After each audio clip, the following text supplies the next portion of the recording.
बिस्मिल्लाहिर्रहमानिर्रहीम। शुरू अल्लाह के नाम से जो बड़ा। एक बार शैतान ने अल्लाह रब्बुल आलमीन के दरबार में अर्ज किया, ऐ खुदा, मैं तुम्हारी कसम खाकर कह सकता हूँ कि अयूब नबी सिर्फ तुम्हारे द्वारा दी गई धन दौलत और आराम आशाइश की वजह से तुम्हारी इबादत करते हैं। अगर उनकी यह दौलत और सुख शांति खत्म हो जाए तो वह एक दिन भी तुम्हारी इबादत में नहीं लगे रहेंगे। ऐ खुदा, मुझे नबी पर हस्तक्षेप करने की ताकत दे। मैं देखना चाहता हूँ कि तुम्हारा अयूब नबी तुम्हारे प्रति कितना वफादार है। अल्लाह रब्बुल आलमीन ने शैतान को इजाजत दी और कहा, जाओ, तुम्हें नबी पर हस्तक्षेप करने की ताकत दी जाती है, जैसे चाहो नबी को आजमा सकते हो। शैतान अल्लाह ताला की दी हुई ताकत पाकर एक राहगीर का वेश धारण करके हजरत अयूब अलैहिस्सलाम के पास गया। हजरत अयूब अलैहिस्सलाम के पास जाकर उसने अपनी गरीबी जताई और कहा, हुजूर, मुझे कुछ दिन आपके घर रहने की अनुमति दीजिए। हजरत अयूब अलैहिस्सलाम को उस व्यक्ति पर शक हुआ क्योंकि उसके शरीर से एक प्रकार की तीव्र दुर्गंध आ रही थी। तब हजरत अयूब अलैहिस्सलाम ने उसकी यह अर्ज ठुकरा दी और कहा, मैं तुम्हें कुछ पैसे दे रहा हूँ, तुम कहीं और जाकर रहने का इंतजाम करो। शैतान हजरत अयूब अलैहिस्सलाम के इस व्यवहार से बहुत नाराज हुआ और मायूस होकर वापस चला गया। फिर उसने सोचा कि नबी को नुकसान कैसे पहुंचाया जाए। बहुत सोचने के बाद उसने तय किया कि नबी के फल के बगीचा में आग लगा देगा। जैसा सोचा वैसा किया। एक दिन शैतान ने नबी के फल के बगीचा में जाकर आग लगा दी। शैतान द्वारा लगाई गई आग में कई फल के बगीचा जलकर राख हो गए। बगीचा के कर्मचारी दौड़कर नबी के पास यह खबर देने पहुंचे। उनसे यह समाचार सुनकर हजरत अयूब अलैहिस्सलाम ने कहा, अल्हम्दुलिल्लाह, अल्लाह का दिया हुआ माल अल्लाह ने वापस ले लिया, इसमें मेरे चिंतित होने की कोई वजह नहीं है। शैतान ने जब देखा कि हजरत अयूब अलैहिस्सलाम फल के बगीचा नष्ट होने के बाद भी जरा सा भी विचलित नहीं हुए तो उसके दिल में जलन बढ़ गई। फिर उसने दोबारा सोचना शुरू किया कि नबी को और किस तरह से नुकसान पहुंचाया जाए। अगले दिन शैतान नबी के अस्तबल में गया और वहां आग लगा दी। आग तूफान की तरह फैल गई, जिससे सारे जानवर जलकर मर गए और कुछ गडेरिये भी आग में झुलसकर मर गए। बाकी गडेरिये यह खबर तुरंत नबी के पास लेकर पहुंचे। यह खबर सुनकर हजरत अयूब अलैहिस्सलाम ने नमाज की नियत की और कहा, अल्लाह का दिया हुआ माल अल्लाह ने वापस ले लिया, इसमें मुझे विचलित होने की कोई जरूरत नहीं है। शैतान ने जब देखा कि इतनी बड़ी घटना के बाद भी नबी जरा भी परेशान नहीं हुए तो उसके दिल में और ज्यादा जलन पैदा हुई। अब उसने नबी को और बड़ा नुकसान पहुंचाने का इरादा किया। हजरत अयूब अलैहिस्सलाम के 12 बच्चे थे जो हर दिन एक शिक्षक से शिक्षा लेने के लिए मदरसे जाया करते थे। एक दिन सुबह हमेशा की तरह हजरत अयूब अलैहिस्सलाम के 12 बच्चे शिक्षक के पास पढ़ने गए। उसी समय शिक्षक किसी काम से मदरसे से बाहर गए और शैतान ने इस मौके का फायदा उठाकर मदरसे की छत गिरा दी। छत गिरने से हजरत अयूब अलैहिस्सलाम के 12 बच्चे मलबे के नीचे दबकर मर गए। मदरस के शिक्षक डरते डरते हजरत अयूब अलैहिस्सलाम के पास आए और कहा, ऐ अल्लाह के नबी, मैं किसी काम से बाहर गया था, इसी बीच इमारत की छत गिर गई और आपके 12 बच्चे उसमें दबकर चल बसे। यह सुनकर हजरत अयूब अलैहिस्सलाम ने कहा, सुभान अल्लाह, अल्हम्दुलिल्लाह, ला इलाहा इल्लल्लाह, अल्लाहु अकबर, अल्लाह का दिया हुआ माल अल्लाह ने वापस ले लिया, इसमें मुझे विचलित होने की कोई जरूरत नहीं है। शैतान ने जब देखा कि बच्चों की मौत के बाद भी हजरत अयूब अलैहिस्सलाम की ईमानदारी और अल्लाह पर विश्वास में कोई कमी नहीं आई तो वह जल भुनकर राख हो गया। अब वह और बड़ी हानि पहुंचाने की सोचने लगा। इसी दौरान हजरत अयूब अलैहिस्सलाम के दुश्मन नबी की इस कठिन परीक्षा को देखकर बेहद खुश हो रहे थे।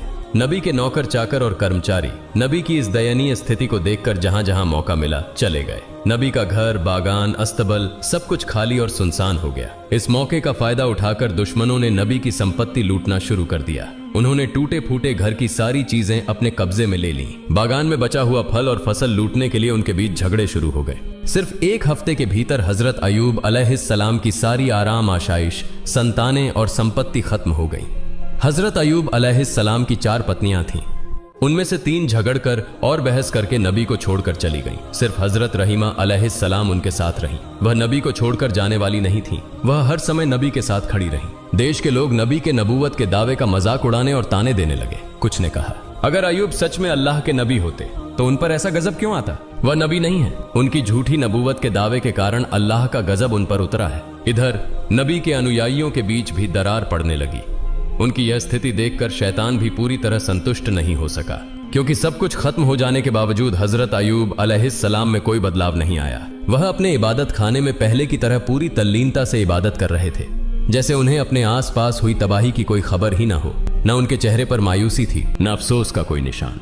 नबी के इबादत खाने के पास से गुजरने वाले लोग उन्हें ताने देते हुए कहने लगे, ए अयूब, तुम नबूवत का दावा करके बर्बाद हो गए। तुम्हारे लिए नबूवत का दावा छोड़ देना ज्यादा बेहतर होता। हम न नबी हैं न गजब का शिकार हुए हैं। लोग और भी कई तरह की ताने और अपमानजनक बातें नबी के खिलाफ कहते रहे, लेकिन हजरत अयूब अलैहिस्सलाम ने इन बातों पर कोई ध्यान नहीं दिया। उन्होंने लोगों के साथ मेलजोल पूरी तरह से खत्म कर दिया और इबादत में डूबे रहे। यह सब देखकर शैतान और ज्यादा बेचैन हो गया। वह और साजिशें रचने के बारे में सोचने लगा। शैतान यह सोचने लगा कि नबी को और अधिक गंभीर नुकसान कैसे पहुंचाया जा सकता है। बहुत सोचने के बाद उसने एक साजिश रची। अपनी योजना के अनुसार वह नबी से मिलने की इच्छा जताकर उनके पास पहुंचा। नबी से मिलते हुए उसने कहा, हुजूर, मैं आपका एक भक्त हूँ, मुझे आपसे कुछ अर्ज करनी है। इस बहाने वह नबी से बात करता रहा और फिर अपना मुंह उनके कान के पास ले जाकर दोनों कानों में फूंक मारकर वहां से चला गया। अगले दिन नबी के शरीर पर फफोलों जैसे फोड़े निकल आए। उनका शरीर दर्द से भर गया और वे बहुत बीमार हो गए।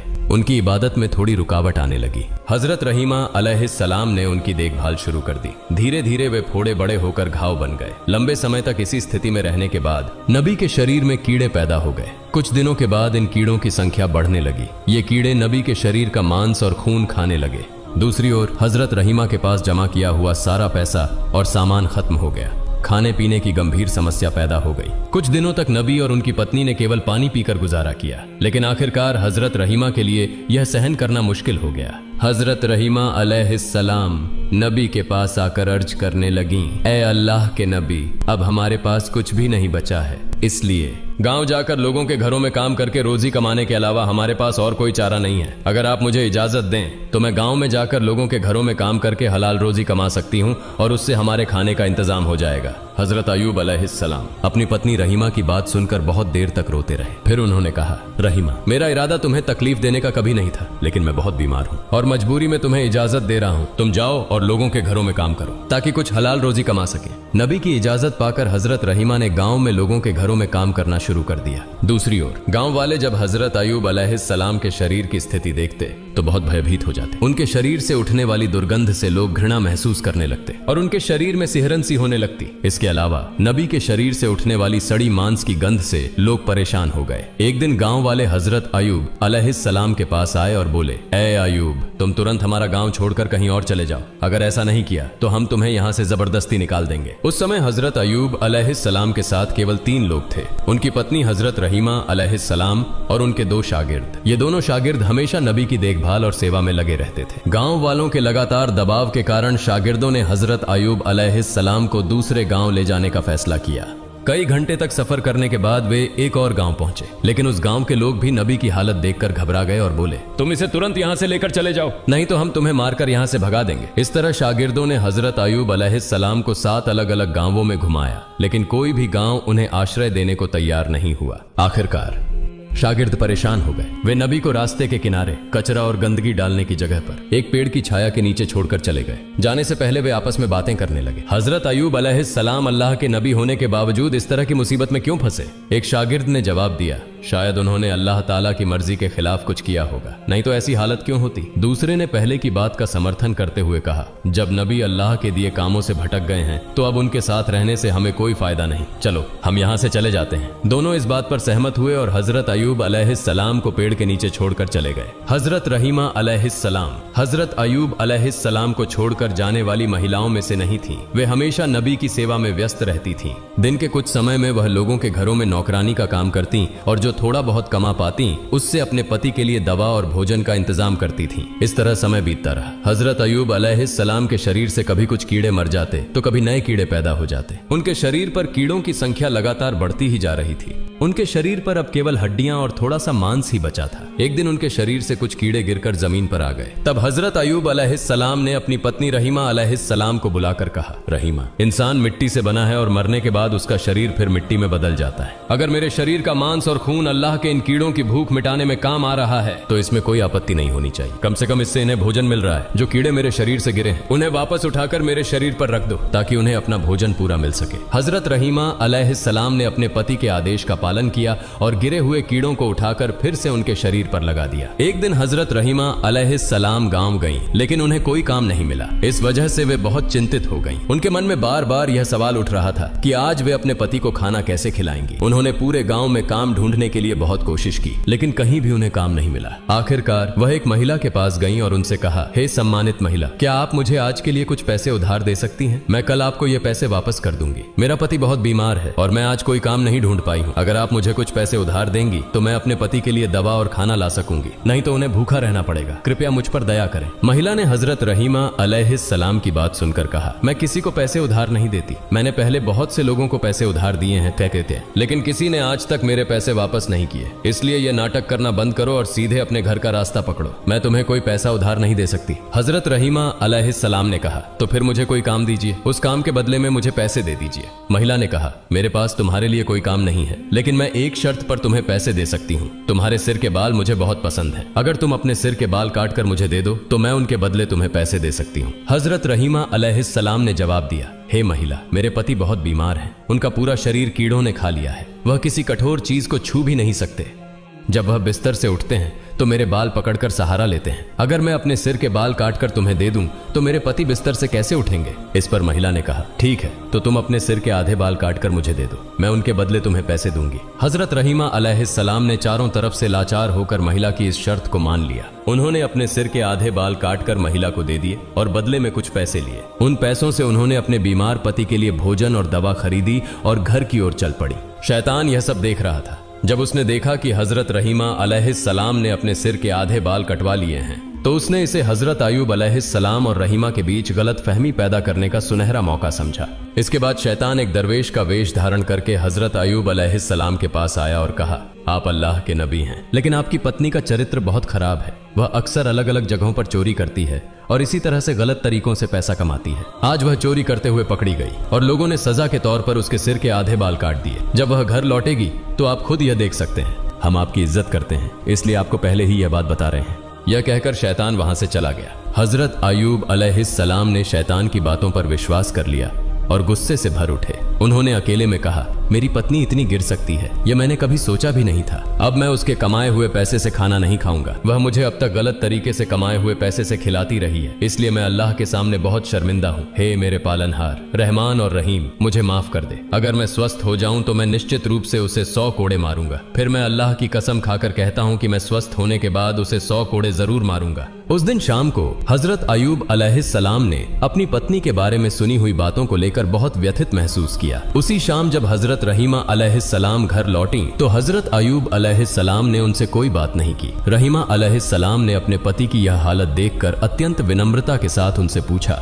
हे मेरे प्रिय पति, क्या हुआ? आप मुझसे कोई बात क्यों नहीं कर रहे हैं? लेकिन हजरत अयूब अलैहिस्सलाम ने उनकी बात का कोई उत्तर नहीं दिया। इसके बाद रहीमा अलैहिस्सलाम ने उनके लिए खाना और दवा पेश की, लेकिन अयूब अलैहिस्सलाम ने उसे भी ठुकरा दिया। रहीमा अलैहिस्सलाम ने उनके पैरों को पकड़ लिया और रोते हुए कहा, हे मेरे प्रिय पति, कृपया मुझे बताइए, आप मुझसे क्यों नाराज हैं? तब हजरत अयूब अलैहिस्सलाम ने कहा, मैंने कभी कल्पना भी नहीं की थी कि तुम्हारा चरित्र इतना गिर सकता है। तुम चोरी करके मुझे अब तक खाना खिलाती रही हो। तुम्हारा गलत तरीके से कमाया हुआ पैसा मैं खा रहा था। यह सोचकर मैं खुद को माफ नहीं कर सकता। आज एक दरवेश ने आकर मुझे तुम्हारे बारे में बताया। उसने कहा कि तुम चोरी करते हुए पकड़ी गई हो और इसी कारण लोगों ने तुम्हारे सिर के आधे बाल काट दिए। हजरत रहीमा अलैहिस्सलाम ने अपने पति के मुंह से यह बात सुनी तो ऐसा लगा जैसे उनके पैरों तले जमीन खिसक गई हो। उनकी आंखों से आंसू बहने लगे। तब उन्होंने दोनों हाथ उठाकर अल्लाह से फरियाद की, हे अल्लाह, हे रहमान और रहीम, तुम सब जानते हो मैंने जो भी किया उसकी क्या मंशा थी। यह तुमसे छुपा नहीं है। मैं नहीं जानती कि मेरे पति को किसने या क्यों मेरे खिलाफ झूठी बातें बताई। हे अल्लाह, तुम मेरे पति को सच्चाई से अवगत कराओ, रहमान और रहीम। मैं इसके लिए इंसानों के सामने नहीं गिड़गिड़ाऊंगी। तुम मेरे एकमात्र सहारे हो, तुम सबसे बड़े न्यायाधीश हो। इसलिए जिसने भी मेरे पति के मन में मेरे खिलाफ यह गलत फहमी पैदा की है उसका सही न्याय तुम करो। हजरत रहीमा अलैहिस्सलाम की इस फरियाद को सुनकर अल्लाह का अर्श कांप उठा। तभी अल्लाह रब्बुल आलमीन ने हजरत जिब्राइल अलैहिस्सलाम को हजरत अयूब अलैहिस्सलाम के पास भेज दिया। हजरत जिब्राइल अलैहिस्सलाम ने हजरत अयूब अलैहिस्सलाम के पास आकर कहा, हे अल्लाह के नबी, आपकी पत्नी अत्यंत नेक और ईमानदार हैं। शैतान ने एक दरवेश का रूप धरकर आपको भ्रमित किया और आपकी पत्नी के बारे में झूठी बातें बताईं। वास्तव में आपकी पत्नी निर्दोष है। इसलिए आप अपनी पत्नी के द्वारा पेश किया गया खाना खाएं और उनके प्रति खुश और राजी हो जाएं। हजरत जिब्राइल अलैहिस्सलाम की बातें सुनकर हजरत अयूब अलैहिस्सलाम ने अपनी पत्नी रहीमा अलैहिस्सलाम को बुलाकर कहा, रहीमा, मुझे माफ कर दो। शैतान ने तुम्हारे बारे में मुझे झूठी बातें बताईं जिनसे मैं भ्रमित हो गया। मैं इसे समझ नहीं पाया और तुम मुझसे नाराज मत होना, क्योंकि मैंने जो कुछ कहा वह अनजाने में कहा। अब मैं कभी भी तुम पर गुस्सा नहीं करूंगा। हजरत रहीमा अलैहिस्सलाम ने अपने पति के मुंह से यह बातें सुनकर बेहद खुशी महसूस की। उन्होंने फिर से पूरी लगन और उत्साह के साथ अपने पति की सेवा शुरू कर दी। रहीमा अलैहिस्सलाम हर दिन मेहनत करके कुछ धन अर्जित करती और उससे अपने पति की जीविका और उपचार का प्रबंध करती। जब शैतान ने देखा कि हजरत अय्यूब अलैहिस्सलाम को रहीमा अलैहिस्सलाम के खिलाफ भड़काने की उसकी योजना विफल हो गई है, तो उसने एक बूढ़े व्यक्ति का रूप धारण किया। एक दिन शैतान बूढ़े व्यक्ति के रूप में हजरत रहीमा अलैहिस्सलाम से रास्ते में मिला और उनसे पूछा, माँ, तुम्हारी यह हालत क्यों हो गई है? तुम इतनी परेशान और थकी हुई क्यों लग रही हो? हजरत रहीमा अलैहिस्सलाम ने उत्तर दिया, मेरे पति बहुत बीमार हैं। उनके शरीर पर घाव हो गए हैं जिनमें कीड़े पड़ गए हैं। उनके शरीर का रक्त और मांस कीड़े खा रहे हैं। यही सोच सोचकर मैं दिन रात बहुत चिंतित रहती हूँ। यह सुनकर बूढ़े ने कहा, मैं तुम्हारे पति के घाव और इस बीमारी का एक अचूक इलाज जानता हूँ। अगर तुम इसे अपने पति को बिना बताए इस्तेमाल कर लो तो वह एक ही दिन में इस बीमारी से छुटकारा पा लेंगे। रहीमा अलैहिस्सलाम ने कहा, हुजूर, दया करके मुझे उस दवा का नाम बता दीजिए, मैं इसे आजमाने की कोशिश करूंगी। तब बूढ़े ने कहा, अगर तुम इस दवा के बारे में अपने पति को पहले से बता दोगी तो वह इसे इस्तेमाल करने से मना कर सकते हैं। इसलिए यदि तुम बिना अपने पति को बताए इस दवा का उपयोग कर सको तो निश्चित रूप से वह स्वस्थ हो जाएंगे। इसके बाद बूढ़े व्यक्ति ने हजरत रहीमा अलैहिस्सलाम से पूछा, माँ, तुम्हारे पति का नाम क्या है? हजरत रहीमा अलैहिस्सलाम ने उत्तर दिया, मेरे पति का नाम हजरत अय्यूब अलैहिस्सलाम है। वह अल्लाह के एक नबी हैं। जीवन के आरंभिक समय में वह बहुत संपन्न थे, लेकिन बाद में अल्लाह रब्बुल आलमीन ने उन्हें विभिन्न आजमाइशों और मुश्किलों में डाला। अब वह एक गंभीर बीमारी से ग्रस्त हैं। शैतान, जो बूढ़े व्यक्ति का रूप धारण किए हुए था, रहीमा अलैहिस्सलाम की बातें सुनकर बोला, जब उन्हें गांव के लोगों ने बाहर निकाल दिया था तो मैंने उन्हें एक बार देखा था। उनके लिए मेरे पास उपयुक्त दवा है। हजरत रहीमा अलैहिस्सलाम ने कहा, हुजूर, कृपया मुझे वह दवा दे दीजिए। बूढ़े व्यक्ति ने कहा, तुम यहीं थोड़ी देर प्रतीक्षा करो, मैं दवा लाकर अभी तुम्हें देता हूं। यह कहकर बूढ़ा व्यक्ति वहां से चला गया। हजरत रहीमा अलैहिस्सलाम वहीं खड़ी उसकी प्रतीक्षा करने लगी। कुछ समय बाद बूढ़ा व्यक्ति एक बोतल में पानी जैसी दवा और मांस जैसा पदार्थ लेकर आया। उसने रहीमा अलैहिस्सलाम के हाथ में बोतल देते हुए कहा, यह दवा उनके शरीर पर लगाना और यह मांस जैसी दवा भूनकर उन्हें खिलाना। देखना, अगले दिन तक उनका आधा स्वास्थ्य लौट आएगा, और अगर अगले दिन भी इसी तरह इसका उपयोग किया गया तो वह 2 दिनों के भीतर पूरी तरह ठीक हो जाएंगे। इसके बाद बूढ़ा व्यक्ति लंबी लंबी बातें करने लगा। हजरत अय्यूब अलैहिस्सलाम अल्लाह के नबी हैं, हमारे प्रिय मार्गदर्शक। उनके प्रति हमारे दिल में गहरी मोहब्बत है। उनके लिए थोड़ा सा भी भला कर पाऊं तो खुद को धन्य समझूंगा। मैं उनका बहुत बड़ा भक्त हूं, लेकिन उनके दुश्मनों और विरोधियों की वजह से मैं उनका हालचाल नहीं ले पाया। लेकिन भविष्य में मैं खुद उनसे मिलने की कोशिश करूंगा। शैतान ने इस तरह की लंबी बातें कहकर हजरत रहीमा अलैहिस्सलाम का विश्वास जीत लिया और वहां से चला गया। हजरत रहीमा अलैहिस्सलाम वह दवा लेकर अपने नबी के पास पहुंची। पहले उन्होंने उनके लिए खाने का इंतजाम किया। इसके बाद वह बहुत देर तक सोचती रहीं कि इस दवा का उपयोग करें या नहीं, लेकिन अंततः वह हजरत अय्यूब अलैहिस्सलाम को बिना बताए दवा का उपयोग करने का साहस नहीं कर सकी। इसलिए वह नबी के पास जाकर बोली, हे अल्लाह के नबी, आज एक वृद्ध व्यक्ति ने मुझे रास्ते में एक प्रकार की दवा दी है और उसने कहा कि यदि इस दवा का नियमित रूप से 2 दिन उपयोग किया जाए तो आप पूरी तरह से स्वस्थ हो जाएंगे। हजरत अय्यूब अलैहिस्सलाम ने हजरत रहीमा अलैहिस्सलाम की बात सुनकर कहा, हे रहीमा, क्या तुम सोचती हो कि मेरी यह बीमारी दवा से ठीक हो जाएगी? यह बीमारी तो अल्लाह ने मुझे दी है और वही मुझे ठीक करेगा। कोई दवा इसे ठीक नहीं कर सकती। हजरत रहीमा अलैहिस्सलाम ने कहा, जिसने यह दवा दी है वह एक मुसलमान है, वह आपका भक्त है और इसलिए मुझे उसकी दवा पर कोई संदेह नहीं है। अब यह सब आपके इरादे पर निर्भर है। हजरत अय्यूब अलैहिस्सलाम ने कहा, तुम फिलहाल यह दवा छोड़ दो। जब तक अल्लाह ताला से इस बारे में कोई खबर ना आए मैं इस दवा का उपयोग नहीं कर सकता। हजरत रहीमा अलैहिस्सलाम ने नबी के आदेश का पालन किया और दवा नबी के बिस्तर के पास रख दी। अगले दिन सुबह हजरत अय्यूब अलैहिस्सलाम ने हजरत रहीमा अलैहिस्सलाम को बुलाया और कहा, रहीमा, जब से मैं बीमार हुआ हूँ मैं हर रात अल्लाह रब्बुल आलमीन के ताजल्ली को देखता था और उससे अत्यधिक संतोष प्राप्त करता था, लेकिन कल रात मैं वह ताजल्ली देखने में सक्षम नहीं हो पाया। परंतु इसका कारण क्या था मैं समझ नहीं पा रहा हूँ। हजरत रहीमा अलैहिस्सलाम ने कहा, हे मेरे प्रिय पति, आप अल्लाह के नबी हैं, इसके लिए शायद आपके पास इसका उचित कारण हो। मैं एक सामान्य बंदा हूँ, मैं कैसे जान सकती हूँ इसका कारण क्या है? इसके बाद हजरत अय्यूब अलैहिस्सलाम बहुत परेशान हो गए और चिंतित हो गए। इस तरह 3 दिन बीत गए। वह अल्लाह रब्बुल आलमीन की ताजल्ली को नहीं देख पाए। अंत में वह दोनों हाथ उठाकर अल्लाह के दरबार में रोते हुए दुआ करने लगे, हे अल्लाह रब्बुल आलमीन, मुझे नहीं पता कि किस गलती के कारण मैं आपकी ताजल्ली देखने में सक्षम नहीं हो पा रहा हूँ। अगर मुझसे कोई गलती हुई है तो कृपया मेरी गलतियों को माफ कर दें और मुझे अपनी ताजल्ली से वंचित न करें। हजरत अय्यूब अलैहिस्सलाम की यह दुआ सुनकर हजरत जिब्राइल अलैहिस्सलाम ने आकर उन्हें बताया, हे अल्लाह के नबी, आपके बिस्तर के पास शराब की बोतल और सूअर का मांस रखा है। इन हराम चीजों को आपके बिस्तर के पास रखकर आप अल्लाह ताला की ताजल्ली की आशा कैसे कर सकते हैं? यदि आप फिर से अल्लाह ताला की ताजल्ली प्राप्त करना चाहते हैं तो आपको तुरंत इन चीजों को अपने बिस्तर के पास से हटा देना चाहिए। गहरी रात में हजरत अय्यूब अलैहिस्सलाम ने हजरत रहीमा अलैहिस्सलाम को बुलाकर कहा, रहीमा, मेरे बिस्तर के पास जो शराब और सूअर का मांस रखा है उसे देखो और तुरंत हटा दो। ये चीजें यहाँ होने के कारण ही मैं अल्लाह की ताजल्ली दर्शन में असफल हो रहा हूँ। हजरत रहीमा अलैहिस्सलाम नींद से जागकर चारों ओर अच्छी तरह से ढूंढने लगी, लेकिन उन्हें कहीं शराब और सूअर का मांस नहीं मिला। फिर हजरत अय्यूब अलैहिस्सलाम ने कहा, वह दवाइयाँ कहाँ हैं जो तुम लाई हो? हजरत रहीमा अलैहिस्सलाम ने कहा, वे यहाँ हैं, आपके बिस्तर के पास ही। नबी ने कहा, उन्हें यहाँ से हटा दो, मुझे लगता है कि यह शराब और सूअर का मांस है। नबी के आदेश के बाद हजरत रहीमा अलैहिस्सलाम ने उन दवाइयों को दूर हटा दिया। फिर हजरत अय्यूब अलैहिस्सलाम फिर से ध्यान मग्न हो गए। जब रात का समय समाप्त होने लगा तो हजरत अय्यूब अलैहिस्सलाम चिल्लाकर बोले, अब मैं अल्लाह की ताजल्ली दर्शन में सक्षम हो रहा हूँ।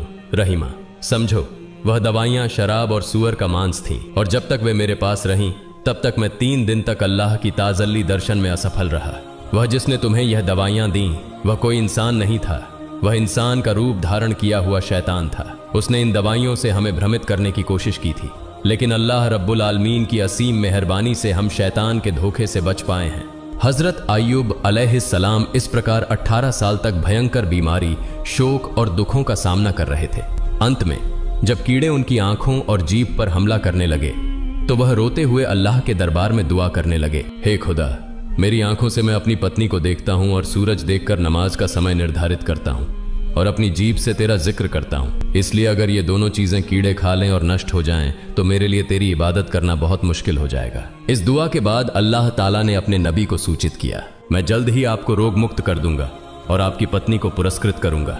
किसी एक दिन सुबह हजरत रहीमा अलैहिस्सलाम काम पर चली गई। हजरत रहीमा अलैहिस्सलाम के काम पर जाने के बाद हजरत जिब्राइल अलैहिस्सलाम आए और हजरत अय्यूब अलैहिस्सलाम से कहा, हे अल्लाह के नबी, आप अपने पैरों से जमीन पर प्रहार करें।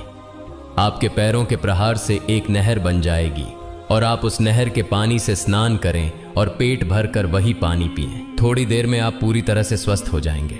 हजरत अय्यूब अलैहिस्सलाम ने हजरत जिब्राइल अलैहिस्सलाम के निर्देशों के अनुसार पैरों से जमीन पर प्रहार किया। फिर वहां से एक जलधारा का स्रोत उभरा और उस जलधारा का पानी हजरत अय्यूब अलैहिस्सलाम के शरीर पर गिरने लगा। अल्लाह की मेहरबानी से जैसे ही वह पानी उनके शरीर पर पड़ा, उनके घाव ठीक होने लगे और नई त्वचा उगने लगी। इसके बाद नबी ने उस जलधारा के पानी से अच्छे से स्नान किया और तुरंत ही हजरत अय्यूब अलैहिस्सलाम के पूरे शरीर पर नई त्वचा उग आई और उन घाव इस प्रकार नष्ट हो गए जैसे कि उनके शरीर पर कभी कोई घाव या रोग था ही नहीं। जलधारा के पानी से स्नान करने के बाद उनका शरीर पहले से कहीं अधिक चमकदार और सुंदर हो गया। उनका चेहरा चांद की तरह चमकने लगा।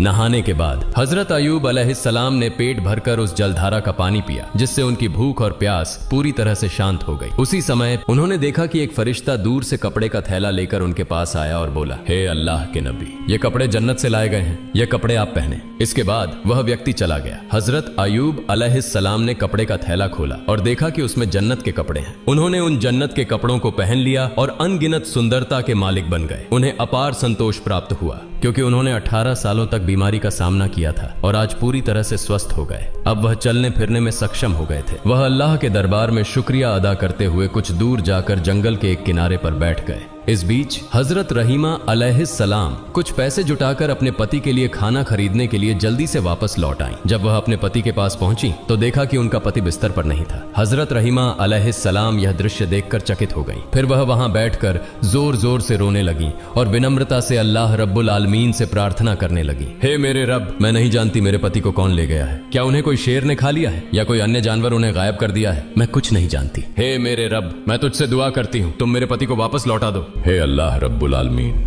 आप करुणा के सागर हैं। आपसे जो कुछ भी हो वह सब कुछ कर सकते हैं। मैं अपने पति के बिना नहीं रह सकती। हजरत रहीमा अलैहिस्सलाम इस तरह कई घंटों तक अल्लाह रब्बुल आलमीन के दरबार में प्रार्थना करती रहीं। फिर उठकर इधर उधर दौड़ते हुए हजरत अय्यूब अलैहिस्सलाम का पता करने लगी। वह देख रही थीं कि कहीं हजरत अय्यूब अलैहिस्सलाम का कोई निशान मिल सके, लेकिन काफी समय तक दौड़ने के बाद भी उन्हें हजरत अय्यूब अलैहिस्सलाम का कोई निशान नहीं मिला। उन्होंने दूर देखा कि एक व्यक्ति सुंदर कपड़े पहने हुए बैठे हैं। वह उस व्यक्ति के पास गई और पूछा, जनाब, यहाँ पेड़ के नीचे एक रोगी था, क्या आप उसके बारे में कुछ जानते हैं? हजरत अयूब अलैहिस्सलाम इतने समय तक दूर बैठकर हजरत रहीमा अलैहिस्सलाम की स्थिति का निरीक्षण कर रहे थे। तत्क्षण वह हजरत रहीमा अलैहिस्सलाम के सामने अपना परिचय नहीं दिए। उन्होंने हजरत रहीमा अलैहिस्सलाम से पूछा, रोगी तुम्हारे क्या हाल है? हजरत रहीमा अलैहिस्सलाम ने उत्तर दिया, वह मेरे प्रिय पति थे, वह अल्लाह के एक नबी थे, उनका नाम हजरत अयूब अलैहिस्सलाम था। वह 18 साल से बीमार थे और मैं ही उनकी देखभाल करती थी, लेकिन आज काम करने के बाद जब मैं वापस आई तो मैंने उन्हें नहीं पाया। मुझे नहीं पता कि वह अब कहाँ हैं। क्या उन्हें कोई बाघ ने खा लिया है या कोई और जानवर उन्हें ले गया है? अगर आप उनके बारे में कुछ जानते हैं तो कृपया मुझे बताएं।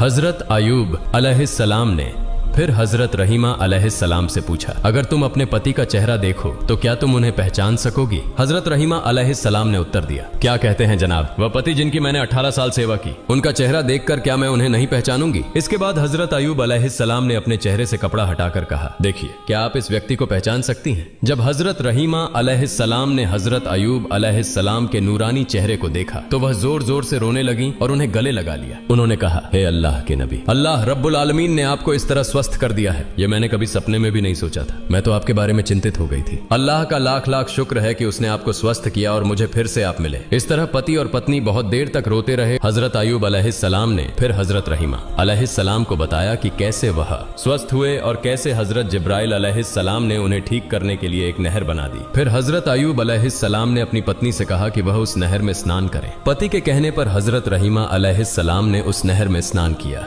जैसे ही हजरत रहीमा अलैहिस्सलाम ने उस नहर में स्नान किया, उनका चेहरा भी चंद्रमा की तरह चमकने लगा। 18 वर्ष की युवती की तरह शरीर में रूप और सुंदरता वापस आ गई। इसके बाद हजरत अयूब अलैहिस्सलाम अपनी पत्नी को लेकर घर लौटने के लिए रास्ता तय करने लगे। जब वे अपने घर पहुंचे तो देखा कि उनका घर पहले की तरह सुरक्षित है। फिर वे अंदर गए और देखा कि उनके बच्चे खेल रहे थे। बच्चों ने उन्हें देखा और दौड़ते हुए उन्हें गले लगा लिया और पूछा, आप लोग कुछ दिनों से कहां थे? हजरत अयूब अलैहिस्सलाम ने कहा, हम अल्लाह ताला की दावत पर गए थे। फिर बच्चों ने जोर जोर से रोना शुरू कर दिया और कहा, आप हमें अकेला छोड़कर दावत में क्यों गए थे? हजरत अयूब अलैहिस्सलाम ने कहा, वह बाद में बताऊंगा। इसी दौरान खेत से फिर से कुछ सेवक आए और कहा, हे अल्लाह के नबी, आपके जानवर और बाग बगीचे जो नष्ट हो गए थे वे आज फिर से पहले जैसे हो गए हैं। हम नहीं जानते कि ये सब पहले जैसी हालत में कैसे वापस लौट आए। कुछ समय बाद कुछ और सेवक आए और कहा, हुजूर, आपका संपत्ति, बर्तन जो लोग लूट कर ले गए थे वह सब हम पूरी तरह से वापस ले आए हैं। सारे सामान इस महल के कुछ कमरों में रखे गए हैं। हजरत अयूब अलैहिस्सलाम के कुछ पुराने सेवक भी आए और उनके दोस्तों और विकास के बारे में समाचार लेकर आए, जिसे सुनकर नबी ने फिर से अल्लाह रब्बुल आलमीन की इबादत में लीन हो गए। इसी दौरान हजरत जिब्राइल अलैहिस्सलाम नबी के पास आए और कहा, हे अल्लाह के नबी, आपने बीबी रहीमा अलैहिस्सलाम के बाल काटने की घटना पर गुस्से में आकर कसम खाई थी कि आप उन्हें 100 कोड़े मारेंगे।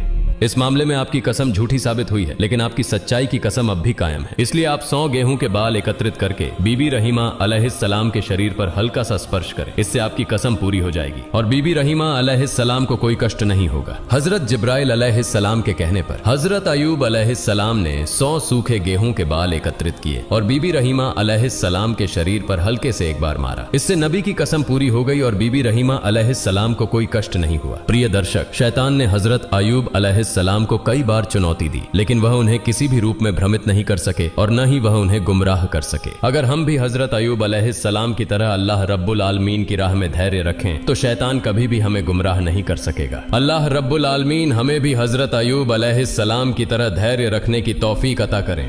आमीन।